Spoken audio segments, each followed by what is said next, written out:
And it drew very different responses from Donald Trump and from Hillary Clinton. Garrett Tenney live this morning from Washington with more details on a presidential campaign that was already hot is heating up a bit more. Good morning, Garrett.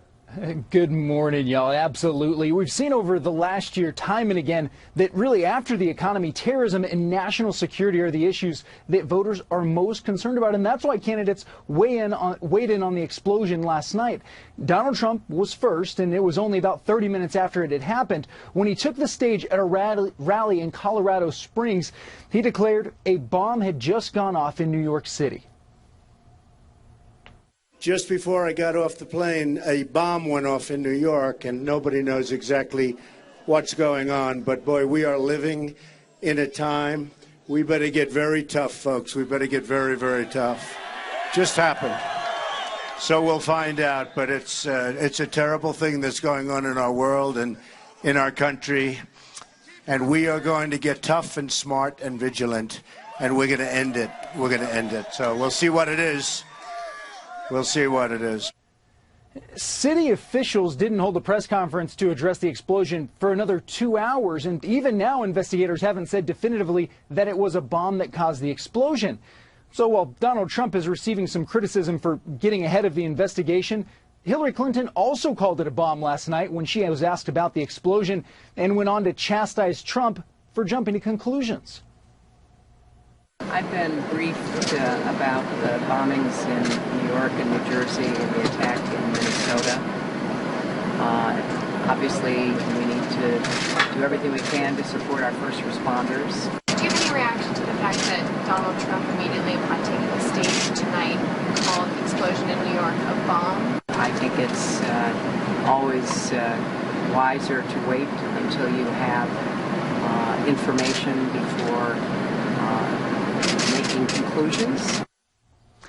This isn't the first time this kind of thing has happened with these candidates, though. You'll remember back in May when an Egypt air flight disappeared over the Mediterranean, both Donald Trump and Hillary Clinton called it a terrorist attack. Well, at the time and even now 4 months later, investigators still haven't been able to determine whether that plane crashed due to a mechanical failure or to terrorism. Now, also in the last 20 minutes, Donald Trump again addressed last night's explosion on Twitter, saying, "I would like to express my warmest regards, best wishes, and condolences to all of the families and victims of the horrible bombing in NYC." Tucker? Thanks a lot, Gary. We appreciate it. Well, what inspired a bomber or bombers, we still don't know, to attack here in the heart of New York City? Well, here is Democratic vice presidential candidate Tim Kaine just moments ago weighing in. Watch. So we are waging a punishing war to defeat ISIS on the battlefield, and it's shrinking their space. However, they are looking, as other terrorist groups are, okay, well, we're losing our ground. They're looking for opportunities to engage in terrorist acts in cities, and that's what they're doing, whether it's in Europe or the United States. How do you stop that? That's not primarily military. As you point out, it's primarily intelligence and the sharing of intelligence. Here now, Democratic strategist Harlan Hill, Washington Post columnist Catherine Rampell, and GOP strategist John Burnett. I'm going to go in order. Harlan, stop spinning me, please. The fact that our cities are being attacked is a sign of success. I mean, does anyone really buy that? No, absolutely not. And what we saw from de Blasio last night was just Orwellian doublespeak. You know, he described what was actually a terrorist attack and refused to call it that. So I think that what's happening here with the criticism of Trump coming out and saying that this was a bomb is an attempt to divert attention away from the substance of this issue, which is the rise of terrorism in this country and the threat that it poses, and to have a discussion about Donald Trump's fitness to be president and how he conducts himself, which is just purely a distraction. Yeah, no, I mean, it's an interesting question. I think it's a fair question, but it's not. I don't think it's purely a distraction. But can I ask you a question? Like, I think these people, I think Tim Kaine is smart, but why do you, I always feel like they're patronizing me when they talk about the subject, blaming it on global warming or saying this is a sign we're winning. I didn't hear an accusation that this was global warming. Kerry said that 2 months ago. Why not just be straight? Do you get the feeling they're not being straight with us every time they talk about this stuff? I mean, I actually didn't find that comment from Tim Kaine all that perplexing. The comments from Bill de Blasio, I agree, were very strange and raised a lot more questions. When you see a bomb go off in Chelsea, do you think, man, we're winning on the battlefield? No, I certainly do not. Saying. But to your point about is talking about Donald Trump or Hillary Clinton's fitness to be commander-in-chief relevant? It is absolutely relevant here because you want to be thinking about their fitness for that office in the context of the kinds of issues I think that's fair. So, John, I mean, what is it about certain politicians who immediately try to reassure us that what we're seeing and the dots we're connecting are invalid and we're wrong? What's that impulse about? Where's that come from? Well, you know, they're elected officials. They have to make sure that they're instilling confidence, not only in their leadership, but also the fact that we're in a safe America. Yeah. However, you have to call it what it is. A little bit, right? Right. It's an act of terrorism, and it created terror.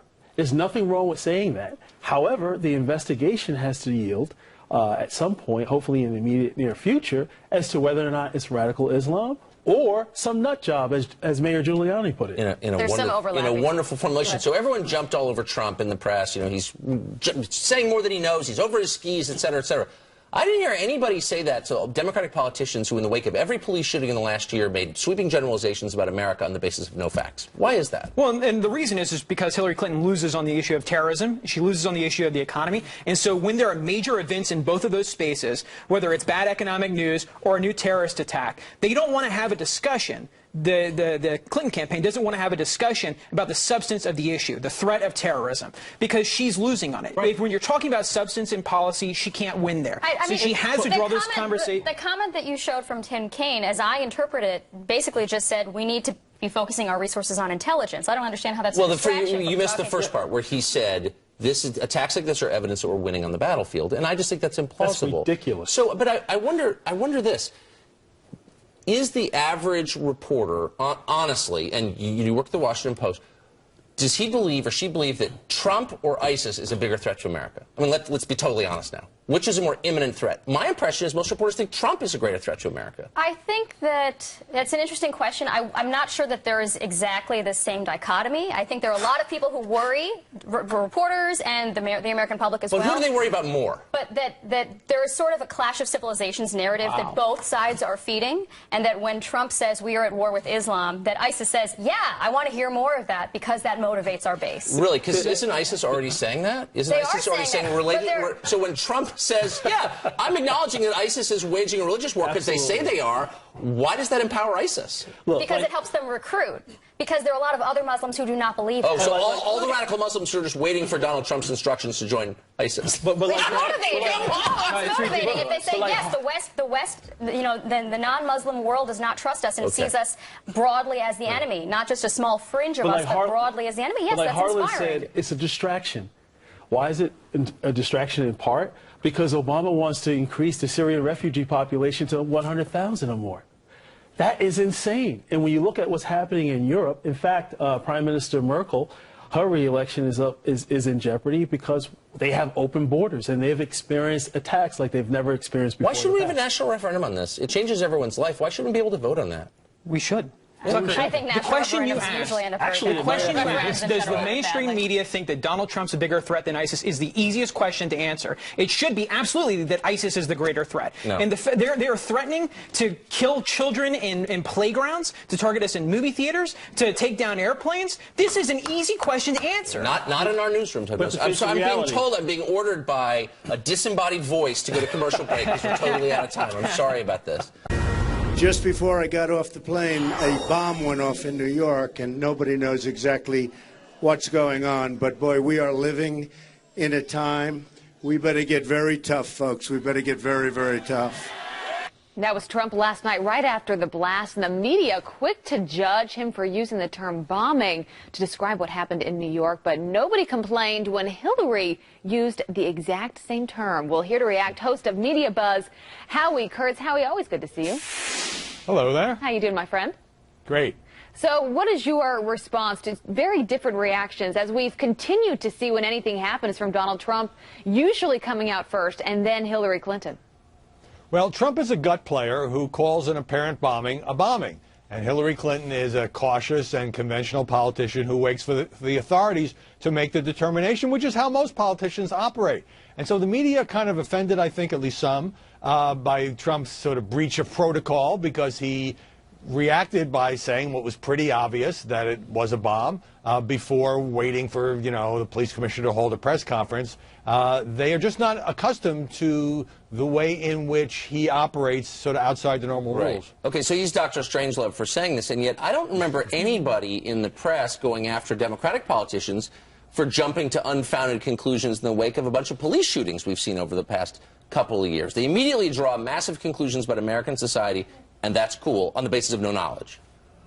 Right, and there should be one standard, Tucker. There should be one standard that says that nobody should jump to conclusions about the motivations for a shooting, who's at fault. I mean, we saw this most dramatically in the Michael Brown shooting in Ferguson. And there is the media have to be really careful here, because especially now, there is so much obvious disdain for Donald Trump that whenever he says anything, doesn't get the benefit of the doubt. Now, of course, the risk for Trump in doing this is 1 out of 20 times it might be a Con Ed gas explosion and not a bomb, and then you get embarrassed, but he's willing to take that risk. Howie, there's a broader context here that you know better than anyone, because you did a column on FoxNews.com a couple of days ago about how, like these attacks that are happening now, there's been one attack on Donald Trump after another. He's been called a racist, a sexist, and the conclusion of your column was basically like, are the Democrats petrified right now that they've thrown the kitchen sink at this man, and it's still either a tie race or in some polls he has a lead? Right. This was the risk of Hillary Clinton's campaign. She decided she was going to base much of her pitch on demonizing Donald Trump.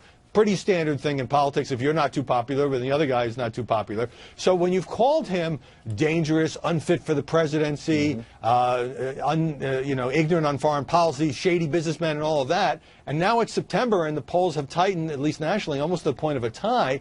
What else does she have to throw at him? I mean, I said in this column that what Hillary has to do is to make more of an appeal for herself, to find a way to appeal to those white working class voters who are tempted by the Trump brand, because there just aren't many nuclear bombs left in her arsenal. Yeah, because, I mean, if you had videotape of Trump having breakfast with Satan at the Four Seasons, do you think it would move a single vote at this point? Wait, Four Seasons? Why would Satan be at the Four Seasons? Fashionable New York That's watering not even hole. credible. Like, what could people learn about Trump at this point that would change their minds? Or that would scare them? This is actually the sort of media fallacy here, because there is this, you see this particularly with some of the liberal columnists. If only we investigate him more. If only we criticize him more. If only we show people who this guy really is, then America will turn against him. Well, I mean, we know an awful lot about Donald Trump. He's been in a searing spotlight. He's been the recipient of lots and lots of negative coverage, some of it inspired by his own words. He didn't handle the birther controversy well. But so with all of that, there is this sense that, why doesn't America understand? Well, I think America is making a choice. Some like Hillary, some like Trump, but it's going to be hard to demonize him any further with all the stuff that's been thrown out. Because maybe it's not about him. Maybe it's about some of his policies that people like. That's just a guess. Yeah. Howie Kurtz breaking it down. He'll be here live right here on Fox News Channel, 11 a.m. Eastern. Don't miss it. We'll be watching. Thank you, Howie. Always good to see you. Thanks, guys. A Fox News alert. We've been monitoring all morning a city right here in New York that is in high alert because of a number of incidents last evening. Yeah, that's for sure. And joining us now is General Michael Flynn, who is a key national security advisor, maybe the key national security advisor to the Trump campaign. General, it's great to see you this morning. Good morning. What do you make of this? You had the bomb go off in Chelsea. You had this apparent bomb found several blocks to the north, and then you had a pipe bomb go off in New Jersey. Does that suggest to you some kind of coordination or larger picture? Now, so first, a couple of things. And I think that Mayor de Blasio, he made a statement last night that said there's no credible threat reporting or anything like that. That's not a correct statement. The more precise statement would be is that there's no specific reporting on this particular type of attack that was going to happen. But there's a lot of credible threat reporting on these types of attacks all over this country, particularly here in New York. New York has always remained a target. So there is credible reporting that these types of attacks are going to occur. Second, the Islamic State has put out very recently, in the last couple of weeks, they've put out lessons learned from a whole series of attacks from Nice to Orlando, and they've said that there's two things that we want to do. We want to strike fear into the hearts of our enemy, that's us, and we want to affect things that benefit them, like tourism. So tourism is actually a target, and that's one of the things that obviously I think in the area that was chosen for Chelsea. How important is it for political leaders to come out early on and call it for what it was? Because you had Donald Trump, who said, this was a bombing, was the first to come out to say that, got a lot of criticism. I mean, you're someone who's, helping advising on his team.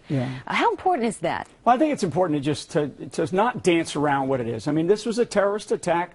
We will, the law enforcement professionals will peel back and do the forensics and figure out whether it was ISIS-inspired or ISIS-directed or whatever. I mean, the one that happened up in Minnesota, that's pretty clear. So they'll figure that out. But this was clearly a terrorist attack. I think stepping back and kind of looking at it from the 60,000-foot level, I mean, this week we have the UN General Assembly in town. They're all arriving. All the presidents, prime ministers, kings are all arriving this weekend for a major set of speeches this particular week at the UN. Are they going to talk about climate change and global warming, or are we going to talk about this really unbelievable international problem that we have, which is this violent terrorism, the radicalization of the Islamic world and the terrorist attacks that are occurring, whether or not this specific one was a radicalized Islamic terrorist attack or not. We have an international problem that is growing, and we can't just blow this thing off again. And I think that's what they ought to be talking about during this UN week here, when they're all getting up there making these big speeches. I hope we're not going to go in there and talk about climate change. I hope we go in there and talk about how do we defeat this enemy. Well, in general, you go back to the last presidential campaign in 2012, President Obama was running for re-election in part by saying Al-Qaeda was on the run. And then after that, told the New Yorker that ISIS is the JV squad. Where are we today? We have a problem. I mean, this type of threat that we're facing, and again, exactly what we're seeing. I mean, what you saw in New Jersey at this Marine Corps run, and again, these things are going to continue to happen. We have got to be very, very brutally honest with the American public as to what is happening, and we can't tiptoe around what we're calling certain things. That's actually dangerous, and it's a disservice to the American public. What we have to be is we have to be brutally honest. We are facing a threat, and it is an international threat. The Arab world has got to come to grips with this thing. The Muslim world has got to come to grips with this thing.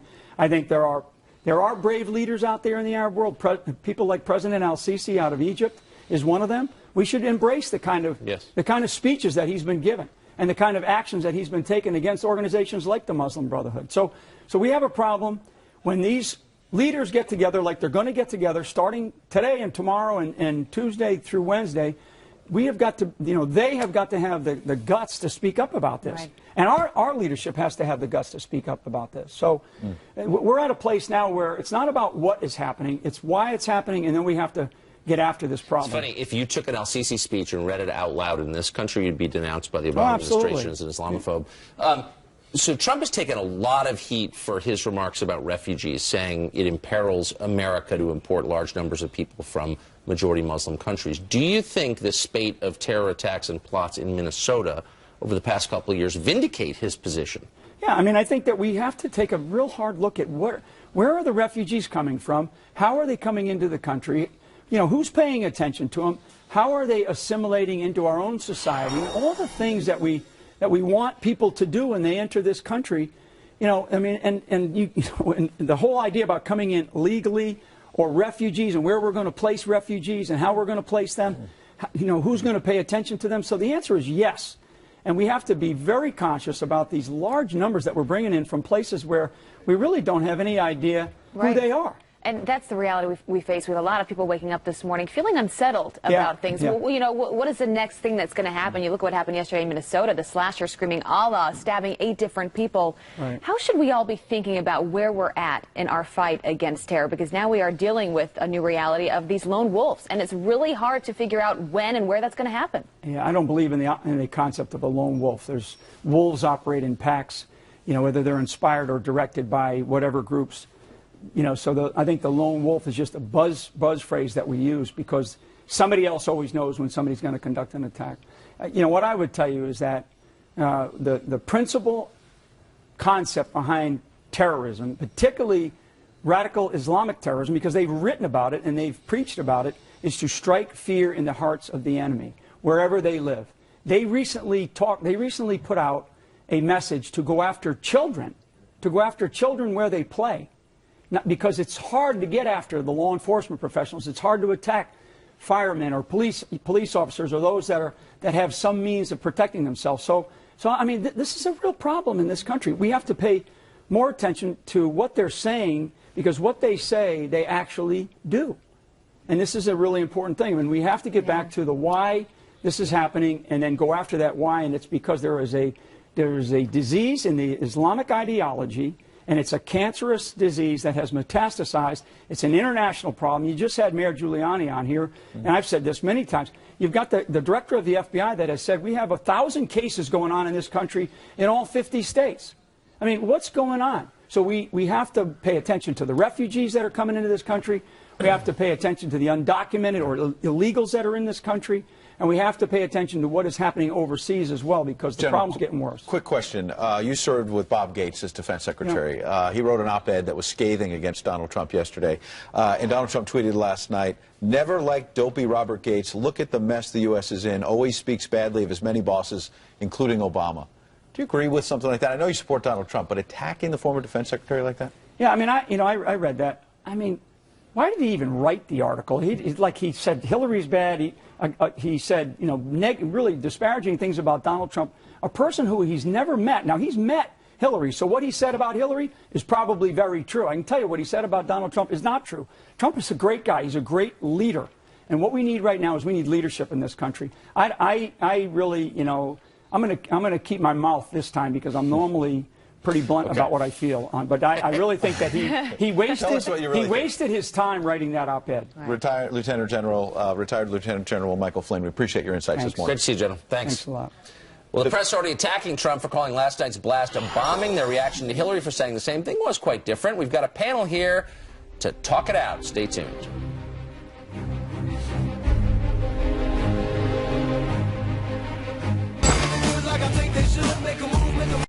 I want to start off right now with some of our viewers on Twitter and Facebook. Jeanette Peterson says Trump will listen to his military leaders to keep us safe. Before the commercial break, I asked American voters will look at who keeps us safer, particularly after what's just happened in 3 states.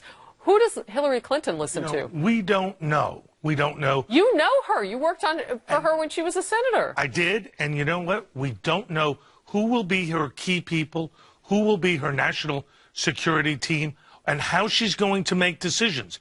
See, I think if Trump can focus on keeping people safe without the sidebars, he has a chance to move, as Pat suggested, in the next weeks to come. Okay, I'm liking tweets as I go along. I see a little bit of a double standard, because I remember when Donald Trump had to list exactly who he listened to and who was telling him what, so on and so forth. And you're saying that Hillary Clinton doesn't have to do that. Well, she's been Secretary of State and a senator. Donald Trump has never been. Yeah, but that was with somebody telling her what to do, though. She worked for the president. Now she's going to be making those decisions based on who she chooses to keep in her circle. And those are the big questions. All right. So let's look at the brand new Fox polling and what the election comes down to, Pat. You say are 2 issues. Let's first look at how they both did with trustworthiness and honesty. What do you see in those numbers? Well, they're both on the downside, on the negative on trustworthy, but hers are about 10 or 11 points worse in margin than Trump's, and that's showing up on other questions like truth, who will tell the truth, things like that. He's not in great shape, but it's important. She has, as you talked about earlier, experience. Their favorability ratings are very even. Its race is hanging on, as Doug said, who will grab the narrative? Is this going to be a race about who should be president personality-wise, or is this about changing the country? Neither of them have seized the higher ground. I've given up. We have sat here, the 3 of us with Harris, for a year and say, grab the narrative, positive narrative, take the country along with you. They're not going to do it in the last 7 weeks. So here's what I think it is. I think it's which one of these people is going to destroy themselves more in the next 7 weeks with stupidity, badly run stuff, crazy statements that make no sense. How could they do the things they do? It makes no sense. You know, it's interesting, Doug, because your friend, Hillary Clinton, and her husband, who you worked for 6 years in the White House, you would think with all of their experience, they wouldn't be at this point and equal in the polling nationally across so many different polls, and now starting to see some of that in the battleground states. And that is the problem, because this election ultimately is a referendum on the incumbent and Secretary Clinton. When they talk about that Trump hidden vote, there's also a vote of people who are saying never Hillary. And if the race is, as it now is, deadlocked, the fear in the Clinton camp is the undecideds or those who haven't declared will all move to Trump, not because they're for him, but because they're against her. That's why this incident this last several days. This happened to him, as I started to say, after the convention. After the convention, he was on rising numbers, and he gets in the Khan controversy and puts himself in the pits and politically. He does it now. He's riding well. Why is he doing it? Because he's been disciplined. He's been doing substance. It's been very well received. I think at least it's helped him some. And then all of a sudden he's back to tweeting to people in the middle of the night, attacking Bob Gates, and then doing the birther thing, all of which revives. And let me go to your point. Maybe it is the candidate, every time they get in the news, it's negative. If they dominate the news, it's negative and they go down. The question is who will be the last person negative in the news going down. And the second thing is the debate. The debate, which we'll talk about next week, but it's the game changer. All right. So earlier this hour, we had Garrett Tenney, who was reporting on the millennials and how particularly Hillary Clinton is trying to court them. Why? Is she in trouble there? They obviously, they're so young, they don't remember Bill Clinton, who was very popular. Even at his worst moments, Bill Clinton was a popular president. And you say that's too bad for her. Well, they don't. Yeah, that's bad for her, and they only know her in a negative context of what we just put on the screen: dishonest, untrustworthy, and they love Bernie Sanders. Most millennials who ran against her. Why isn't she embracing him more? Well, why haven't we seen him? He was up in New Hampshire. He's campaigned. He's been in Ohio. That's not the same as being on the stage. Well, I know she just got back on the trail. You though, can't after being sick. transfer that type of thing. No, yes, and the problem is it is Bernie Sanders who basically pointed out she's the candidate of big money, banks, and whatever. His supporters keep riding him about his unwillingness and saying, well, we have to accept all of that because she'll be better. And young people are saying, I don't have to do that. This gets to another one of the points we've been making. They're tired of it. If Donald Trump can embrace corruption and change as core themes, some millennials will come with him because they sure believe that. But it will be a frame for the election that will give a narrative and an argument for people who are otherwise, as we've said, Doug, confused. it's getting late, though, for him to do it. Very late. That's what I wanted to ask, like the timing about this. Very late. Yeah, voting has begun. You should have been doing this for 2 states, weeks. and in another week and a half, they're going to be voting in 30 states. Right. Well, and we saw in the past that Barack Obama, then candidate, won in early voting. Yeah. Right? It wasn't what happened from That's election exactly day forward right. in 2008. It was what happened. That's exactly right. That a third of the vote was cast in 2012 before Election Day. Yes. And there'll be more this year because there's more early And voting. Harris, the Democrats have a better early voting operation than the Republicans. They get people to the polls, particularly minorities. There's a real emphasis on getting people who are in churches. Do you think she's in civic trouble groups. with people of color not going to the polls? I think with turnout, Yes. She's not going to get the turnout look. Obama got, that's for sure. Is that more about Hillary or more about Donald Trump? It's probably all more about about Hillary at this point. But there are so many turned-off voters in this country. Great to see you guys. Thank you so much. We'll be right back. This is a Fox News alert. ISIS is now claiming responsibility for the attack last night at a Minnesota shopping mall. 8 people were injured after a man in a security uniform wielded a knife at the Crossroads Center in St. Cloud. An off-duty police officer killed the suspect. Right now, we have no evidence that the suspect was in contact with ISIS before the attack. Officials are expected to hold a news conference in Minnesota in the next hour. We'll bring that to you right here on Fox News.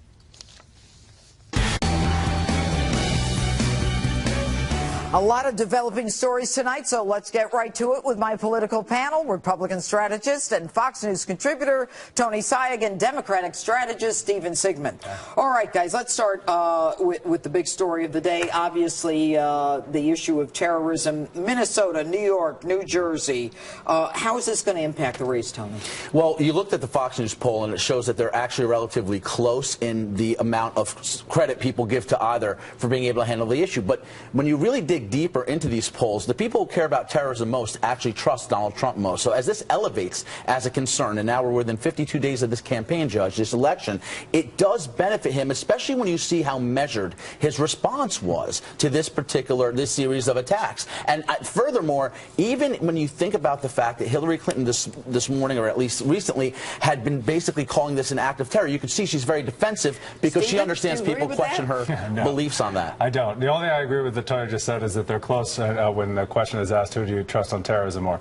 I actually think she has overtaken him on that in the last couple of polls, and part of that is because so many national security experts, including more than 100, have said that Donald Trump is. Do you think Joe Blow in Arkansas really cares if somebody comes out and says I like Hillary, and this one comes out and says I like Donald? Clearly, because he used to be ahead of her by about 10 points on terrorism and national security issues, and now she's overtaken them in the last couple of polls. But let me talk about for a minute his idea of this measured response. My original question is this.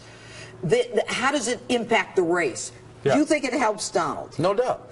You think it helps Hillary? I actually think, if the rest of the race, is on issues at all, it helps Hillary, because whenever they talk about policy, she does better than he does, because he doesn't really have any policy plans. But just let me just respond to the notion of a measured response. Yeah. Because his initial response was not measured at all. His initial response was, in fact, that not just the notion about it being a bomb, but that we got to get very, very tough, and not expressing any kind of empathy for anybody. So of course you have to get very tough. So today he finally came out and said, I got to tell you, before I got off the plane, a bomb went off in New York, and nobody knows exactly what's going on. It's a tough time. We got to get tough. And she says, I've been briefed on the bombings in New York and New Jersey. And CNN takes out the bombings and won't say, and they criticize him for saying bombing. Well, they did. I'm not criticizing him for saying bombings. I'm criticizing him for his immediate response to say that we should be tough against terrorism. To say that we should be tough against terrorism. Is he a social worker or the president? Of course you should be tough. Of course, that's a duh response. She has an actual plan for dealing with it. And I didn't see it here. And by the way, she called it terrorism before he did. Well, then you've exactly proved my point, which is she's so sensitive to this idea that they're so tone deaf on the Obama-Clinton side to these acts of terror that she jumped the gun. Because aren't we all saying that we have to wait till the authorities confirm who actually did this? But let me tell you, in Minnesota that is correct, but not in New York and New Jersey. But Judge, this is what's funny. By the way, former CIA director under Bill Clinton, James Woolsey, has come out to endorse Donald Trump. Many in the military, you had over 100 military people last week endorse him. That's not the point. What's her plan? Her plan is an intelligence surge. She calls these people lone wolves. She did say that. This is hold on. She did say that. I agree. What's his plan? What is it? What's his plan? I'll tell you right now. What is his plan for domestic terrorism? At the moment, what he said about domestic terrorism is a completely unconstitutional block on an entire religion. There is extreme vetting. It takes 18 to 24 months. No. Even the head of the FBI said I have no database against which to compare. That's my wheelhouse. Don't go there. Steve, you're a good friend, but I have to tell you, I don't think you've been paying attention for the last 6 weeks. Donald Trump has gone out in specificity in Youngstown, Ohio, giving a speech specifically on how he would handle ISIS and terror. And this is the problem. Excuse me. How do you know this is not domestic terrorism. There is a link. When you battle ISIS, you battle them abroad and at home. Correct. You don't call them lone wolves. They are part of an orchestrated effort. And Donald Trump's focusing on bearing down on the cyber connections that allow them to recruit here, beating them overseas, so you lack the inspiration to recruit more at home. So is Hillary Clinton. Her idea is to call these things intelligence surges, which are hollow points. What does that mean? Does that mean she's going to actually surveil Muslim communities? Is she going to surveil mosques? Is she going to up the number of FBI's following up on cases like this? No, she's not. Tony, you don't have to go there. What has she done so far? What do you mean? What has she done so far? She's a candidate for president, just like she is. She was the secretary. But ISIS developed and grew. The Middle East blew up when she was Secretary of State. She was not the president of the United States. She was Secretary of State. She was in charge of foreign policy. She was Secretary of State until 2011. And in 2011, ISIS had barely developed. 2011. She had barely developed. Let's go back. The conditions were created. The conditions for ISIS were created in the first Obama term. Donald Trump's plan is Barack Obama's plan and Hillary Clinton's plan, plus some notion about a loyalty test that any terrorism who's trying to get into the United States would lie on in 2 seconds. Could you name me the 2 American presidents in the last 30 years who specifically targeted countries in the Middle East and blocked people from coming into them? Jimmy Carter with Iranians in the 70s, and Barack Obama for a period of time in 2011 with Iraqis. So my point is, there is an absolute precedent to suggest that there's a part of the world where people are coming to hurt us, and we need to surveil them more. Part of the world. Hold on, I got 30 seconds left. A part of that resigned to 1.6 billion You know people. what? I'm asking the questions. Yes. She's called them every name in the book. What's she got left? What do you mean, what she got left? She's called them a misogynist and a racist and a xenophobe. What else has she got in the bag of tricks? And he's called everybody who's against him, and he's insulted them. He's called them losers and haters. Oh, boy, I'd rather be called a loser than a misogynist. How about a deplorable? What she got left? She's got policy left. If they actually have a 50-day debate about these policies, foreign policy, domestic policy. If you saw her on that airplane last night, man, can I tell you something? She's not ready for that 3 a.m. call. The woman's exhausted. She called 50% of Americans deplorable. No, and that in and of itself shows you what she thinks of this country. And if you look at the polls, that's 50% of Americans. All Americans haters and losers. Thanks for being with us. And next, GoPac Chairman David Avella is standing by. He wants to talk about the ever-tightening race and Donald Trump's chances of victory. Don't go away.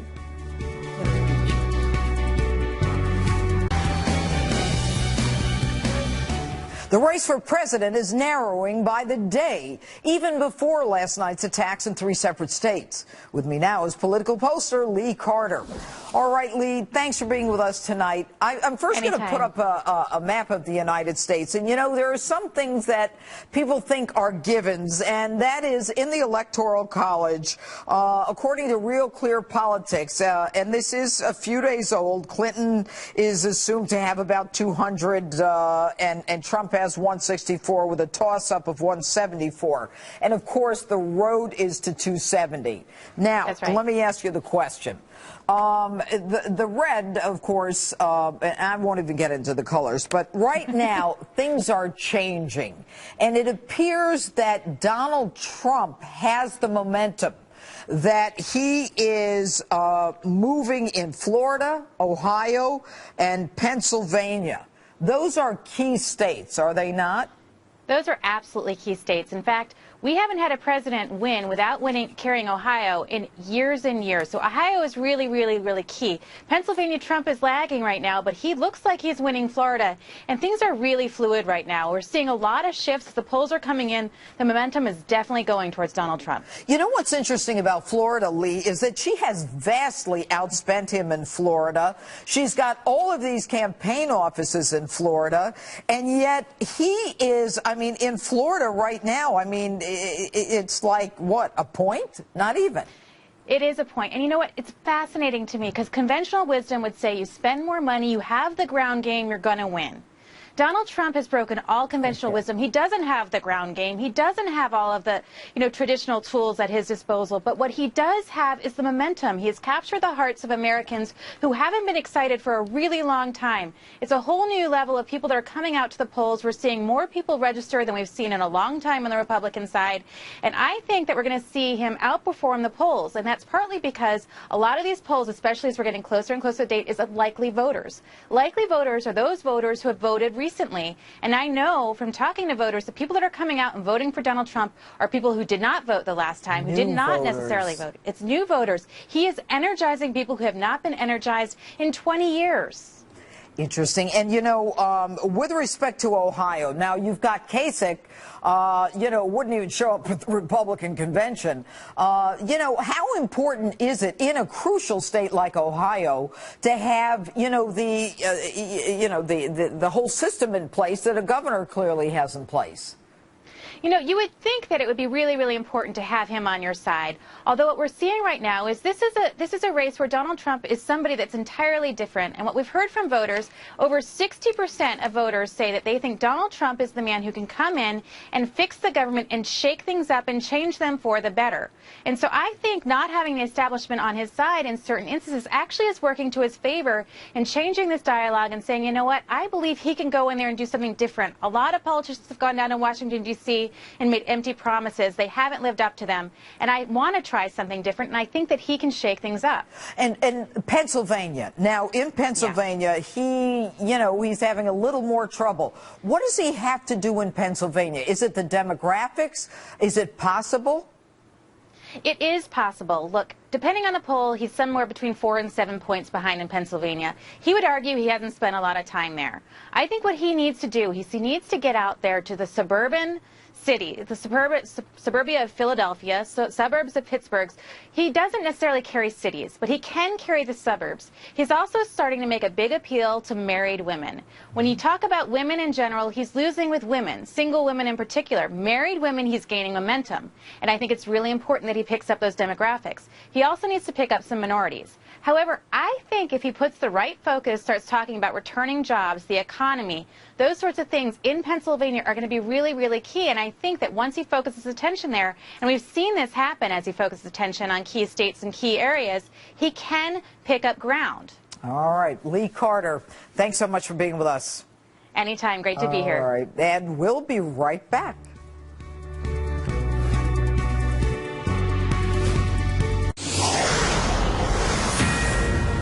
Breaking tonight, new information on the investigations into multiple attacks on American soil. Hello and welcome to this special Sunday edition of Justice. I'm Judge Janine Pirro. Thanks for being with us. We begin in New York City in the manhunt for the person or persons behind an explosion in Manhattan last night and a second device that was planted just a few blocks away. Let's get right to it with Brian Yennis live in Chelsea with the latest on the investigation. Brian? Good evening, Judge. We begin now with a new report from the New York Times citing two law enforcement sources that they have now have identified a person of interest in this